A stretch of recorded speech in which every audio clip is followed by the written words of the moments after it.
As a freelance videographer, I have came across and used a lot of different camera brands, but personally, there's only one brand that I chose to stick with and one brand that I chose to invest my hard-earned money in, and that brand is the Sony ecosystem. For this video, I want to talk about what sets Sony apart from the Canon ecosystem, and for my case, why I think Sony is better than Canon. I hope I don't get a lot of hate in the comment section for saying that. Now, reason number one, what sets Sony apart from Canon is going to be its features.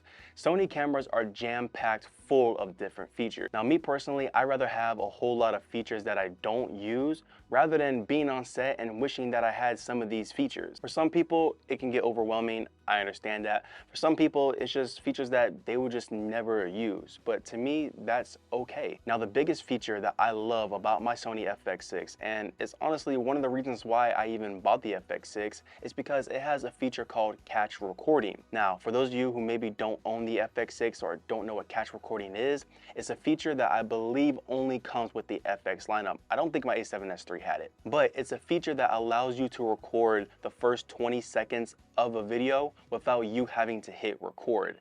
And let me tell you, this feature alone saved me in so many situations. It saved my SD card space. It saved me a lot of just wasted time that I don't need to do in editing. Let me show you how to do it really quick. You want to click on your menu settings, go to project. After you click on project, scroll all the way down till you see picture catch recording. Then you're going to want to turn it on. Now that it's on, you can see my bag is not in frame. What I'm going to do is take my bag, put it in frame, and then I'm going to hit record. Now that I hit record, it's recording, and I'm going to pause it. Now I'm going to go to my menu settings, or thumbnail as they call it. Go to the clip right here. Open it up. See the bag's not in frame? All of a sudden now it's in frame, and I wasn't recording the whole time.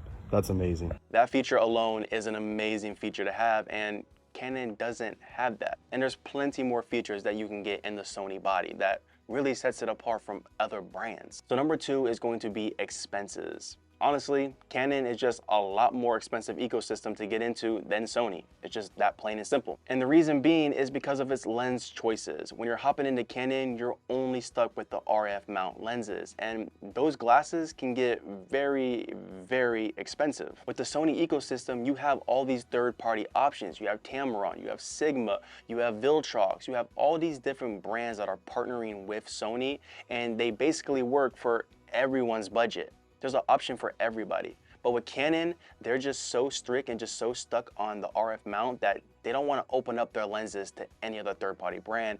And honestly, this can hurt a lot of filmmakers, and it's probably the biggest reason on why a lot of filmmakers are even switching from Canon to Sony. So now, I know we're talking about lenses, but a perfect example would be this 85mm Sony lens that I have right here. This lens, this 1.8 lens, only cost me around $400. If you want to buy the Canon version of it, the RF mount, it's going to cost you $2,700. And this lens, for $400, does a fantastic job. With Sony, you're given the opportunity to purchase lenses like these. You don't have to stay with Sony if you don't want to. You can get a Sigma lens if you want. This right here is a Sigma 24-70 lens, and I only paid around $800 for this lens. If you look at the Canon 24-70, good luck, because you're gonna spend a pretty big price tag. Now, Sony also makes a 24-70 G Master, and it's quite expensive as well. But if you don't wanna pay that price tag, you have this third-party option to go with. Canon doesn't give you that option. Another big issue that I personally have with Canon lenses is they're heavy. They're really, really heavy, and they're really, really big. And that's really not ideal, especially if you're a travel videographer or even a travel photographer. Beginning stages of my career, I actually enjoyed having heavier lenses. I thought it just looked more cooler. I thought I looked more professional with heavier glass, but got to the point where when you're carrying around heavy lenses or heavy bodies all day long for 8-10 hours, it really hurts your back, and you just don't want to do it, and it doesn't even make it fun. So that's why I really appreciate that Sony has these smaller, lighter bodies, lighter lenses that don't really break my back when I'm traveling or whenever I'm on set filming. Number three, I'm probably gonna get a lot of negative comments on this, but this is just my personal opinion, and it's gonna be, I personally think that Sony is just a better film camera overall.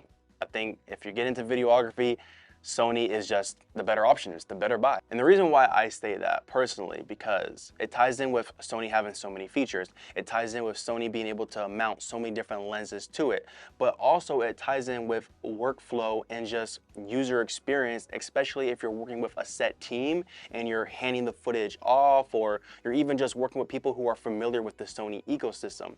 There is countless times where I've been on set and honestly, the preferred camera was a Sony camera. Now, I'm not saying that Canon doesn't have good video cameras, because they do. They have the C70 and they have the R5C. And honestly, the R5C was an option that I was going to purchase before I even considered the Sony ecosystem.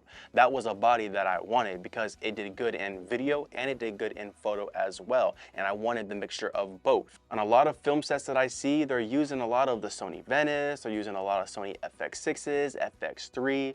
Why? Because this camera brand, this camera system is just so fun to work with. It's so versatile, and it's just something about the Sony ecosystem that just makes everything so much more easier, and you're able to get and achieve what it is that you want out of the Sony cameras if you put in a little work for it. One thing I do want to add on to this is a lot of people love to say, well, Canon has better colors than Sony. I'm just so sick of hearing that nonsense, because we're in the year now where these Sony cameras has evolved. This isn't 2017 where Sony colors wasn't the best. I can agree with that. But now you can get the image that you want out of the Sony cameras. Yeah, Canon, maybe straight out the camera, can give you a look that you don't really have to do too much to, but what's the fun in that? If you're a true creative, you're gonna wanna dial in the look that you want, and Sony allows you to do that. But again, this is just my opinion. A lot of people are going to disagree and not like what I just said, but it's okay, we all have opinions. My next reason is going to be Sony, in my opinion, is just a better travel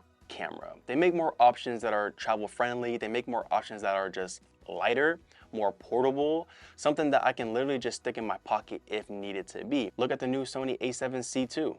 That camera is super duper small, and yet it packs a punch. You have the FX30, the FX3. The FX3 is a good example. If someone wants a cinema camera, but they don't want to carry a big cinema camera, you got the FX3. Got the FX30 if you want crop sensor. There's just so many options. Whenever I travel, I don't want to have to carry a big C70. I don't even like carrying my FX6 when I travel. So that's why I can get an FX3, I can get an FX30, I can get a smaller body camera that's gonna pack the same punch as my FX6. It may not have all the features that my FX6 has, but it's smaller, it's more portable, it's more low key. If I'm going to a city, if I'm going to a country where I don't want to be flashy, I can carry this small little camera and they're not gonna know that it costs $3,600 because it looks like a $1,000 camera. It looks like a $500 camera. It's small. It looks like a basic photography camera. And my last reason on what sets Sony apart is going to be the low light capability. Sony, we all know by now, has amazing low light capability. And that's really, really good in situations where you're on set and maybe the director wants you to keep shooting and shooting and shooting, and the light is going down and you're running out of light, and maybe you only have a cheap light that you bought on Amazon and it just broke on you, and now you have no lights, or maybe you have no wall outlets to connect the light to. Well, good for you, you have a Sony camera, you have 12,800 ISO, or you have 3200 ISO. And these are gonna be great features that are going to help you in the long run in low light situations. There's nothing worse than being on set and you are completely out of light and you only have an ISO of 800, or you only have an ISO of 1000. You know, in situations like that, your footage is gonna be very noisy and it's gonna be practically unusable. But with the Sony ecosystem, you're given these higher ISOs that clean up the image tremendously. And that's especially good when you're on sets where you don't have that many lights, or even if you're traveling somewhere and it's just pitch black. You can bump it up to 12,800 and you don't have to worry about as much noise. The Sony ecosystem allows that, and they are by far one of the best camera brands for low light situations. Again, the camera is just a tool, and lighting is pretty much everything. Lighting is, in most cases, more important than which camera you use. If you don't have good artificial lights, I don't care how much money you dumped into your camera, I don't care what lenses you have, your image is gonna be noisy, it's gonna be ugly, it's gonna be washed out, it's not gonna have contrast to it, it's not gonna have anything that you want, anything that we desire as a filmmaker is not going to have in the image. And overall, it's gonna be completely pointless for you to own a $6,000, $10,000, $4,000, $2,000 camera if you don't have good lighting. But with the dual native ISO that Sony provides, it helps that in the long term. If you think Sony is better than Canon, good for you.